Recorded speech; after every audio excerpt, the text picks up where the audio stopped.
Let's break down Brannon's breakdown. What's up, Tyler?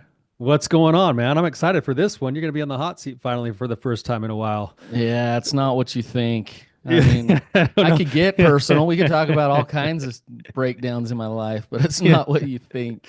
I It's just had I just had a guy on the phone earlier this week. I was talking to him and he's talking about the podcast and our relationship on the podcast. And he's like, dude, I don't know how you do it. He's like, Brandon always throws stuff out there that like either makes you uncomfortable or he makes fun of you or whatever. And all you ever do is just like laugh with him. He's like, you should give it back to him. you'd have to go into a big explanation about our childhood to let him know why the dynamics are the way they are. Like I am trained for 45 years on how to do this, and so is Tyler. Tyler's very good at knowing how to survive. You're just seeing our survival skills.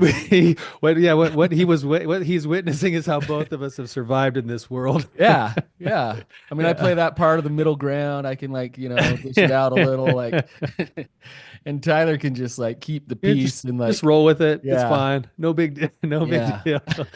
But at least today we're going to be talking about your breakdown a little bit instead of me. So that's yeah, good. yeah. That's funny. He said that. Uh, Yeah. I hope the thing about it is I would love it if you did. If you threw some random weird thing out there, I'd be like, "Whoa, Tyler, okay." I had one pop up. I had one pop up in my mind this this week, and this kind of throws Rex under the bus a little bit, our brother, but uh, He can take it I think he can handle it. But I was as long as it's not about Irish Spring. there's too much drama around Irish Yeah, Spring. We'll don't save bring that that one for up. later. Yeah. So no, I was going through like old pictures with my daughter this weekend. She brought in my old picture books and she sat down and she's like, "Hey, Dad, I want to go through these. I want you to tell me all the stories about your pictures." And she she was kind of going through all our childhood pictures, and for some reason, in my photos, like the hard copy photos, the old photos, there's an image of Rex when it was, I think it was my senior year, his freshman year. We went to the state championship, and all the underclassmen we gave like really funky haircuts to, Uh-huh. and we gave Rex a We were the haircut. Highland We Rams. were the Highland Rams. We gave Rex a haircut that was shaved into the shape of the Rams, so it looked like he was Ram wearing horns. like ram He had ram great ram horns. horns. He had some phenomenal ram horns, and I was Yeah. telling her, yeah, like the very first game of the state playoffs, he was like running up and down the stands, like trying to get the wave started with his ram horns, and then one night driving up the neighborhood to my one of my best friend's house, this car came by at an intersection, went through the intersection, and I just see up on the top, there's this dude up on the top in a saddle with cowboy boots and a Speedo, just riding on the top of the car. And then as they drove by, it was Rex with the ram horns, And cowboy boots. with cowboy boots and a Speedo and his ram horns. And they had like tethered a saddle to the top of the car, and he was just riding around the Sounds neighborhood. safe. just, just crazy. So my daughter was like, got a good laugh out of that one.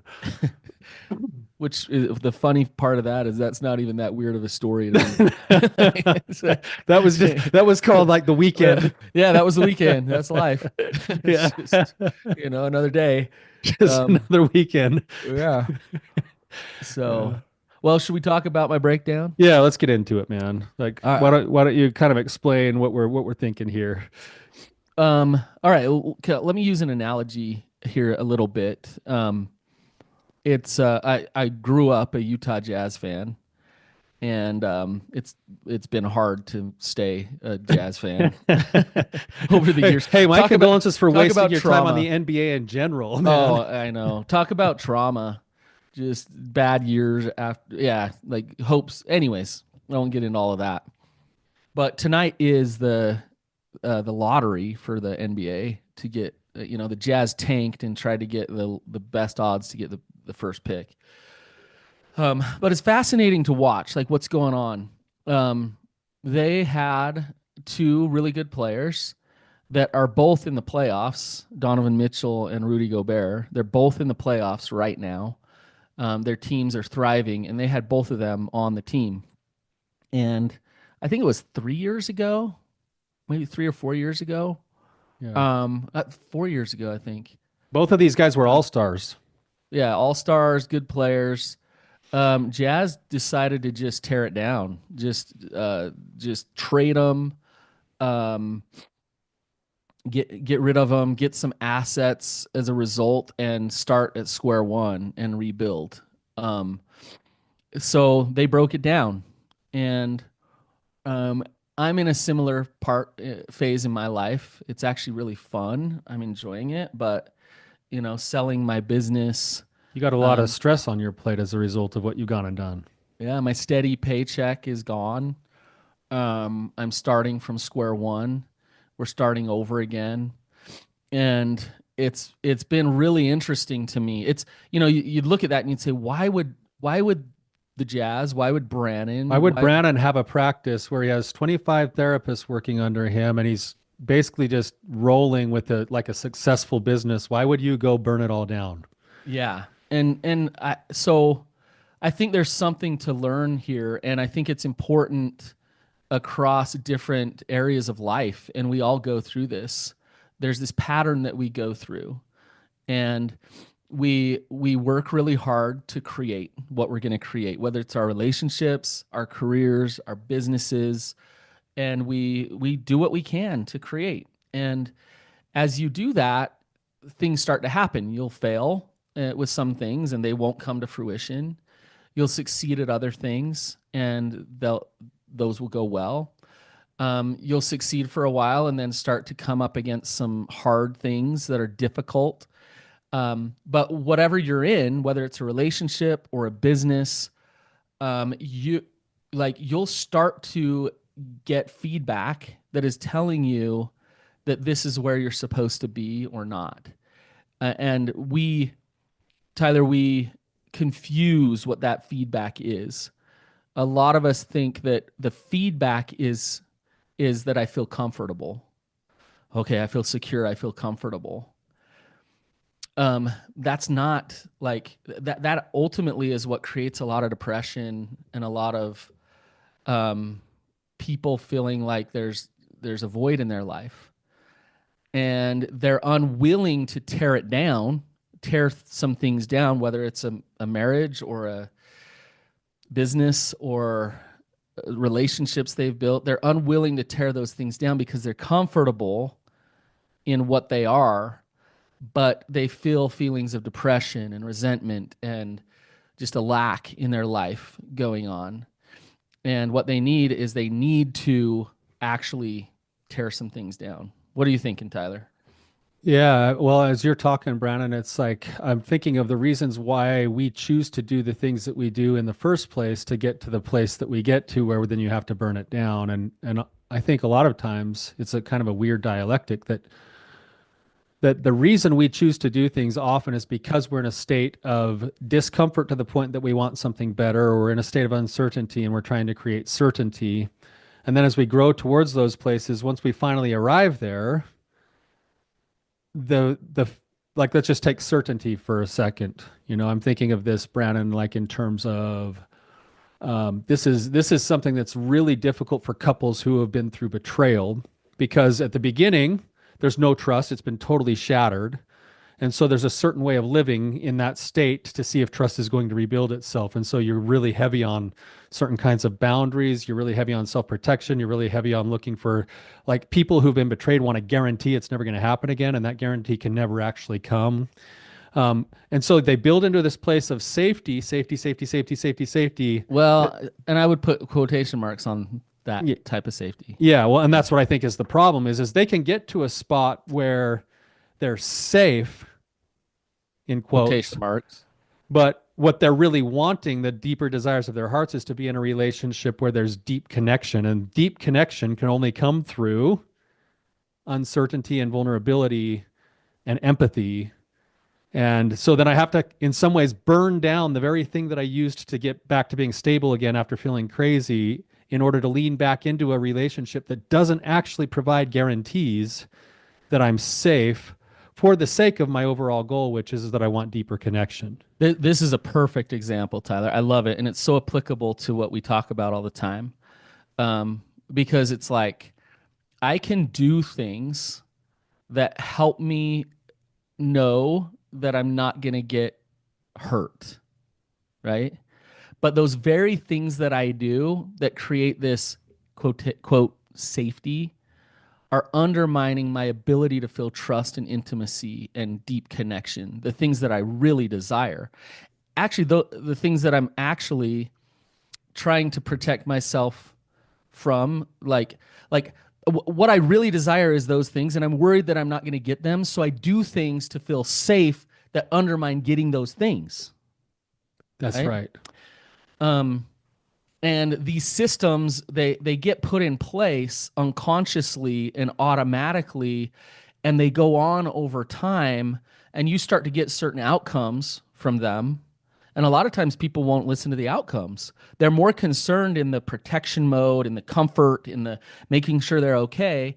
Tyler, for years I knew that I wasn't supposed to be in my partnership and in my business.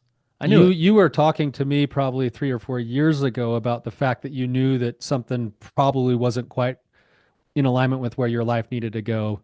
And I think we had multiple talks. I even remember having one of our best friends have a very frank talk with you about 3 or 4 years ago. It was Frank. And he was dead on, but it took you 3 or 4 years to get to where you could get yourself to make the decision to do what you did, because there's a lot of risk involved in what you chose to do. Absolutely. Who wants to tear it down? Who wants to, it puts you between a rock and a hard place where it's like, okay, I have worked extremely hard to get this comfortable. And yet there's this deeper sense of self and purpose. There's a part of me that's dying as a result of being in this situation. So I got to ask myself the question, what is more important? Here I am, middle-aged, talk about midlife crisis here.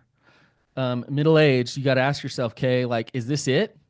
Like, I've kind of made it. Like, I'm comfortable, but I feel like this isn't it, right? And I'm not just talking about me and my situation. I'm talking about anyone in a relationship, in a career. I went to dinner last week, Tyler, and I was talking to these friends of mine, and every single one of them was in a place of like, I want more out of my life. I don't feel fulfilled. And they're all comfortable. They all have enough money. They're all surviving. They all have food on the table. And they're just like a little bit dead inside. What do they need to do? What they think they need to do is like work harder and like try harder. They need to tear some stuff down, whether it's their belief systems, whether it's their comfort. Tyler, I've never been more motivated than right now. I'm motivated, right? Um, because I've gotten myself in this situation. So Right. Well, Brannon, as you're talking, I think we're probably where we're at in our lives too. We see this, we're experiencing it, I think, in some ways ourselves. You talk about all your friends, midlife crisis. I wonder how many of our listeners right now are sitting there listening to this going, two things. I really want something more out of my life than this cubicle that I'm sitting in right now, doing my nice, safe, stable job that provides for my family. But I am dying every single day that I come to work. Ah. And then you have someone like the therapy and brothers when here. you say Tyler, when you say dying, you're like it's this slow, just like blah. It's Just like a this, slow yeah. internal, like numbing death to life. But I feel handcuffed because I can't go take the risks anymore because I got a family to provide for, I got kids to provide for, I got to pay the bills, I got to pay the mortgage, I got to do everything else. And I worked my butt off to get to this spot that I'm currently in that I thought, man, I remember this, Brandon. Like, this is crazy to think about getting out of grad school. This is a long time ago, a couple of decades ago. And we got out of grad school and I was getting paid just like really minimal wages. Like I was making like 35 grand a year as a full-time therapist for the drug courts. And and then I was kind of getting incremental raises. And I remember sitting with my wife and going like, man, if you could just make a salary of just a college professor, then we would We have would have made arrived. it. And that I think that rate there at the time was like, 60 or 70 or maybe 80 grand, topped out at like 80 grand back then. And I was like, man, we will have arrived. Yeah, And yeah. then 2 decades later, we've blown way past that mark. And what are we doing? Feeling like it's not enough. It's like, oh, geez, if we could just make this, and if we could just do this, if we could just do that. But then when you finally arrive, you sit there on it, and then you feel comfortable in it. And I think what you're saying, Brandon, this is actually really difficult. Is when is the right time to stay in the comfort, and when is the right time to take the risk? But eventually, I'm going to have to take the risk. And I got this image in my mind while you were talking. Excuse the metaphor here, but we went to Alaska a couple of times, and one time we went on this little hike to see the bears. But you also could look down in the river, and it was just like sheets of salmon that you could see in the Bald water. eagle flying down, grabbing the Yeah, salmon. I mean, it was just like straight out of a pristine and nature beautiful. show. Yeah. And where we went to, there was a waterfall, and the waterfall is where the salmon have to go up in order to continue their journey upstream to eventually spawn. That's their last real act of life before they die, is they get to pass on their DNA and have some kind of offspring, something to show for it. Um, but then you'd watch these salmon try to jump up the waterfall, and multiple times they would get smashed back down, or get grabbed by a bear, but they get smashed back down, and then you'd see them go into this big, deep pool at the bottom of the waterfall, and they'd sit there. And they'd sit there and sit there and sit there. But eventually, what did they do? They'd start swimming again. They had to try again. And they might do that multiple times before they finally get up over the waterfall, only to then go further upstream, probably to another waterfall with other bears and eagles. Or they might die trying. But they would be better off, and the salmon doesn't know any better because the salmon has it built into them to know that what they have to do before they die is to get to their spawning grounds and complete that last action. We as human beings are different. We actually find that pool of water, and we get kicked around by the current a couple of times, and we have a bear claw at us, and we're like, I think I'd rather just die this slow death without the final payoff of continued growth than put myself at risk of getting slammed down again. Because what will people think, or what will this, or what will that, or whatever else? And in doing so, we are now the ones who are slowly closing our prison cell until we die a slow death in that pool at the bottom of a waterfall with no final growth. I love this analogy. Let me see if I can explain a concept here that I think is really important that this analogy works for. The living, Tyler, is about the swimming up the river. It's not about getting to the final pool. Like that's the living. That's like, hey, like I feel like I'm in my purpose. You take someone like Martin Luther King or somebody, and I don't think he'd say, well, the most important thing is that I had enough money to have a house, right? For him, he had purpose. He had there was a reason to live, and I guess what I'm saying is, whatever we're doing, comfort is not the end goal. Living in our purpose, what did God make us for? That's our end goal beyond everything else. Like you might look at it and be like, "Oh, I could make $1 million easily over there," or I could like be on the front of the battlefield over there. I feel like I'm supposed to be on the battlefield. It's same with your story about you got that college professor job, Tyler. You talk about a cush, comfortable job. Like that's probably not going out of business, right? But you chose living. You chose purpose. And you tore down everything that you had worked for and started fresh. I mean, we were laughing the other day about how hard it was to get our first clients. And you turned down your comfortable job that you had worked so hard for to step into that. And so the point I'm trying to make is we have a kind of a messed up sense of okayness, I think. And we're conditioned into this. It's very fixed mindset-y. It's that once you arrive here, once you arrive there, then you've made it. You just said it, Tyler. A certain income, a wife and kids, then you've made it. But that's a lie. Well, yeah, that's a lie. But I think a lie. that's also, and I think what you're saying, Brandon, about the being in the current and swimming is the living, and the sitting in the pool and resting for a time is also part of the living. You just can't get stuck there. And where humans go is they sometimes choose to get stuck until they're lying on their deathbed at night going, why didn't I try to swim that waterfall one more time? Why didn't I? Yeah. They can get themselves to stay in that pool for too long, and then they're gone. Or another visual that I'm having is I like to climb the mountains up around my house, and I'll pick a peak that I want to get to, and the mountains are deceiving because it looks like you just walk straight up, but what you end up walking up a ridge is you walk up, and then you have what's called a false summit. You think you're there, and Hmm. then when you get there, you're like, you look up and there's another one and another one. And sometimes there's even a dip down where you lose the elevation that you were gaining to have to get to the next part of the ridge to then go up again. Yeah.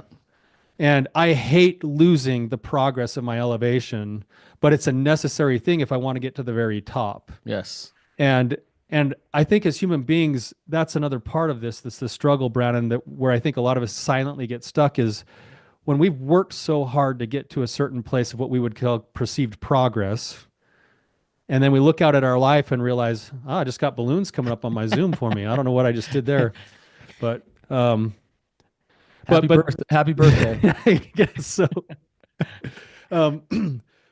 But then we look over the edge and we're like, I got to go back down there in order to climb back up again. Like, why would I do that? Like, I've worked too hard to get to this point. But And yeah. we hate the loss of progress, at least perceived progress. And if we're looking at it from too narrow of a point of view, then a lot of times we refuse to take the step back down into that next part of the ridge before we have to climb back up again. But there's a different way of like a different paradigm you can live in. And instead of looking at that little hill you got to climb down and being like, ah, like I lose all my progress. You don't look at it that way. You don't look at it as progress or not progress. You get to go down that hill. That's an experience. That's exciting. That's good. You get to rest your legs for a second. Yeah, I mean every time, in junior high, like, after a couple of years, you finally figure it out and you're the cool kid. And then all of a sudden, guess what? Junior high is over, and you're starting with a whole batch of new kids going into high school, and you got to figure it out again. You get out of high school and you figured that out, and you're just thinking you got it all, you're everything, and boom, knocked off your pedestal. We're starting again, right? You get in a relationship and you're about to get married, and you think this person loves you and they dump you. You're starting again, right? And you can look at that downhill with like just eyes of just God is punishing you. Why is this so hard? Why is it this way? Or you can understand that this is the nature of life. This is the nature of life. Now, Tyler, I don't think we're suggesting that you go burn it all down. Yeah. Are we? No, I don't think. I mean, not just for the sake of burning it all down, Right. right? There should be some forethought and some intention. And also, I think the biggest word that's coming to mind is congruence. I should burn down. I heard a quote by Jordan Peterson that said, our lives are like driftwood, and we should constantly be burning the things that don't serve us anymore. But too many people are too afraid because 95% of us is driftwood, and we can't handle the fire. Yeah. Um, Yeah. and so that there's that fearful part of it, that always wants to step in. It's a human thing, Brandon. I think most people, when they're faced with an instant change, especially when they worked really hard to get somewhere, I think there's a dance that has to be done with ourselves mentally and emotionally to get us to embrace that, oh wow, I get to rest my legs for a second before I keep climbing, or to see the bigger picture and say that is the only way to the top of the peak, so I've got to go do that.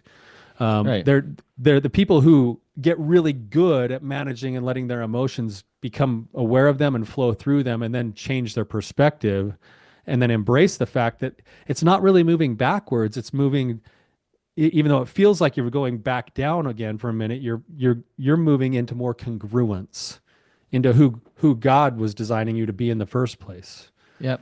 By doing that breakdown work.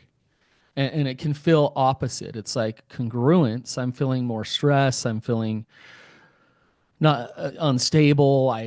Instability. That really, that's God's work. And yeah, in some ways, you step into that instability, you give it a chance to reset. If I built a really well, I'll give you this analogy. The Commanders, my team, since we're talking about sports today, they just announced that they're building a brand new stadium right on the site of where RFK was, their old stadium. And so, how well could they build a stadium if RFK was still there? Right. You can't. Right. You can't. Like you just can't. You got to take some dynamite to it. I think Tyler, we're all about analogies today. I got another one. Forest fire. What happens after a forest fire? It's charred black. Yeah. Where do the elk hang out, Tyler? If you're into hunting and you want to hunt deer and elk, you look for places where there was a forest fire 3 to 7 years ago, Yeah. Why? because the undergrowth can finally start to reestablish itself, and that's the food. That's the best possible food for people, Yep. for You for the for for the an, for the animals. Yeah. You want to find elk? You look in the burns, and Hmm. it's interesting that there's life where it burned down, and there's regrowth, there's rebirth, there's change, there's newness that comes as a result. Yeah, Right. you've got that. I mean, people have heard this with the big fire in Yellowstone. Anyone who's been to Yellowstone, there's that one area where you drive through where the big fire was. If you would have gone through there 20 years ago, it would have been nothing but charred black sticks and black ground. And now it is so full of greenery. And what they found is that the pine trees that are now growing, it was the actual heat of the fire that opened the pine cones that dropped the seeds. Yeah. Yeah. And otherwise, there wouldn't be that many trees, even with natural growth. Yes, that's. I mean, how we as humans don't operate that way or experience that. Like, I don't know why we think that we don't. That because whether you It's don't want because that, we think. yeah, our ego fights The it. ego thinks. Yes, but guess what? Whether you think that you're not going to experience that or not, whether your ego's protecting you against that or not, it's happening in your life. The fire's there, the burn is happening because we got to crack open some life.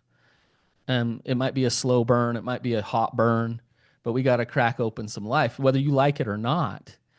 Um, right, Tyler? Nobody can avoid it. No, you're spot on. That's a couple comments here in the chat have come up that are right along this line where Daniel says it reminds him of Way of the Superior Man, where David says something like not sitting in comfort and always push yourself to your true edge. Right. That's Yes. that's where life is really found. One more analogy, since we're using all sorts of nature analogies with that. It's like fishing. When you fly fish, you look for certain things in the water to know where the biggest concentration and the biggest fish are going to be. And the biggest fish like depth because that provides safety and coolness, but they also like current because the current is like the conveyor belt that brings the food. And so the biggest fish will find a spot that's right in what's called the seams, where there's a slow current that meets up with the fast current, and they'll sit in the slow current and conserve their energy, but they'll dart into the fast current to get their food. And life is the most productive in the seams between those two places where the current is Oh, fast that's and a the current is man. slow. I think you Does that got make analogy sense? of the day. Wow. I got it. I got it. That's a good one. That was going to be one of my analogies. I had this dream of like starting a company called Therapy on the Fly, which would be guided float trips for clients that want to come do marriage or like parent-child work, and then we'd have analogies of fly fishing all built into the day of floating down, doing some fly fishing. Oh man. Life is best lived in the seams is one of the big principles there. So So say more about it. Like let's really flush this out. So it's in the seam. So the fish is backing up in the comfort and then going into the current yeah, and the current and the to current is get fed. the current brings two things. It brings food and oxygen. The movement of the water is what produces oxygen in the water that the fish's gills can process. So a fish that stays in very stagnant water actually doesn't survive very well. They need current. because they Yeah. need the oxygen to be churning through, and in order to get oxygen, the water has to be moving. So they're in between the swift and the soft parts of the water. The soft parts of the water provide the rest so that they don't have to use all their energy. It's like the pool at the bottom of the waterfall for the salmon, but the fast currents are bringing oxygen and food to the fish, and they need that. They need both. But the very thing that they need is the thing that wears them out and the thing that challenges them and And on the other pushes them, side, the very thing they need to rest can also lead to a slow death. can kill them. Yep. Yeah.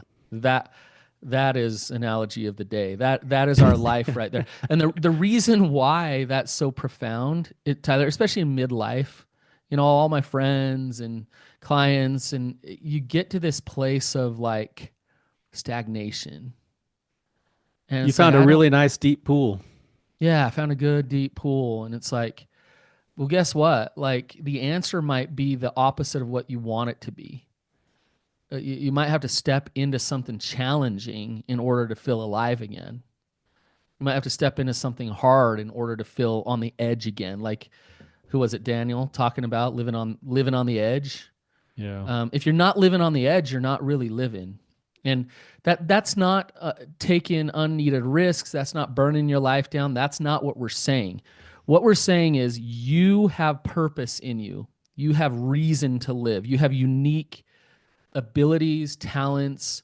If you're not stepping into figuring those things out, then you have figured out comfort, you're gonna feel depressed. You're gonna feel shut down. You're gonna amp up your addiction to try to feel alive. Yeah, because you're looking for something. There's still that itch to scratch. There's still that part of you that needs that. And I believe we're wired for growth. And it's the weirdest thing because we work so that we can rest. And then after we rest, like this is what happened to me in Costa Rica. Like I was there for 7 days, almost 8 days. And the first couple days, I'm like, I'm just gonna kick it. I'm gonna sit on the beach, do nothing, just relax. And by like day two and a half, I'm like just crawling out Done. of my skin. You're Like done. I'm walking on the beach. I'm like, I'm gonna go for another walk. My wife's like, why can't you just sit down and relax? And I'm like, well, I'm gonna go look for shells, or I'm gonna go like do this, or I'm gonna go do that. And she's like, why can't you just sit down and simply be here? And then I sit and I think, I work my tail off so that eventually I can retire and like sit on the beach. And You, when I'm sitting on the maybe beach you should retired, never retire. I'm gonna be wishing I was sitting back in my office talking to people, helping people. So so maybe I should just learn to be content with exactly right where we're at right now. And that we as human beings, we're built better than anything else in this world. Despite all of our limitations, we are built to grow. Yeah. We're built to grow. We are the Yep. perfect mechanism for continuous improvement. Um, It's interesting to me that the healthiest things you can do for yourself are the uncomfortable things. It feels backwards. It's like, why did God make it that way? Where if and it, you just answered that question, Tyler. If I wake up and I exercise in the morning, that's uncomfortable. If I take risk in my business, that's uncomfortable. And I could go on and on. Well, those are some of the healthiest things that we can do, and like God has set it up that way because I believe, and this is like, I believe that that's the point of this life. That's the experience that we're in. It's just about growth. It's just about learning. And if we're not growing and we're not learning and we're comfortable our whole life, then you've never really lived. that's right. I I think I've shared this a long time ago, but it's one of my favorite quotes. I sometimes, when we get on this topic, you and I have our favorite topics, I always think of this quote, and I think of it in terms of, especially when it comes to like having a broken heart, but it applies to the principle we're talking about overall. And it's this by C.S. Lewis. The goal of being in a relationship is to love, right? And I'm learning a lot about love in my own life right now and realizing that love has very little to do with what my wife brings to the equation and everything to do with what I bring. But um, this quote, it really hits home for me with this topic we've been talking about. And it says, to love at all is to be vulnerable. Love anything and your heart will be wrung and possibly broken. If you want to make sure of keeping it intact, you must give it to no one, not even an animal. Wrap it carefully round with hobbies and little luxuries. Avoid all entanglements. Lock it up safe in the casket or coffin of your selfishness. But in that casket, safe, dark, motionless, airless, it will change. It will not be broken. It will become unbreakable, impenetrable, irredeemable. To love is to be vulnerable. Mm-hmm. Um, that's life. And Yep. those who embrace vulnerability as necessary for real life somehow don't seem to suffer with it as much. Right. They still experience life's pains and struggles and changes and growth. They experience the dip in climbing the peak. They experience the waterfall and the bears and the eagles as they try to swim to the top. They experience all of those things, but they just see it as necessary. Life. That's life. Yeah. Yeah. Tyler, thank you for breaking down my breakdown with me. We never even got into your breakdown yet, man. Like, No, we got there. That was great. we, we, Yeah. we started with your breakdown, and then you started lecturing everybody else about their breakdown. Um, But I guess we're all kind of in the same spot, aren't we? we're all there. We're all in the process of breakdown. Oh, I just thought of a new analogy. Oh But man, no. I'll just say this. I threw a lot of compost in my garden yesterday. I'll leave it there. I'll let the audience figure that one out. Yeah, that does remind me of the story, Brandon, the childhood story you referenced at the beginning. Do you remember Dad brought home a whole truckload of manure one day and backed it up into our backyard? Yeah. And he's like, "Hey boys, we got some new gardening beds, and I need all of you guys. I need you guys to shovel this whole bed of cow manure into these new beds so that I can grow my garden." And then he left, and so it's just the three of us there, and we started shoveling this crap into these beds. And I was the one who was you guys were the non-acceptant ones, you and Rex, and you're like, yeah, Dad, this and that. He's always that, whatever. And I sat there, and in our religion, there's this story of like three brothers, and one of them's like the really good brother who does everything right. You're telling this at the end of the. Yeah, exactly. I'm going to put you, and so I turned to you, and like the brother's name is Nephi, and then the other two brothers who are always bad and like getting mad at their dad are called Laman and Lemuel. And I sat there and I leaned up on my shovel and I was like, you know what, boys? It's kind of like I'm Nephi and you guys are Laman and Lemuel. This story makes you look bad. I know. And then I'm like all self-righteous shoveling this crap. And then it made you guys ticked off, and I think you guys started like trying to throw like crap at me with the shovels. Yeah, and then I think we left. And then I think you left, and I pretty much did the whole thing myself. Yeah. So I don't know how that fits in, but I love that story. well, you asked for a childhood story, so I put it on. I put it on for you. With compost and manure. All right, we've gone off the rails. I don't know if this little saying could be more applicable to a topic that we've talked about. So until next time, guys, keep on keeping on.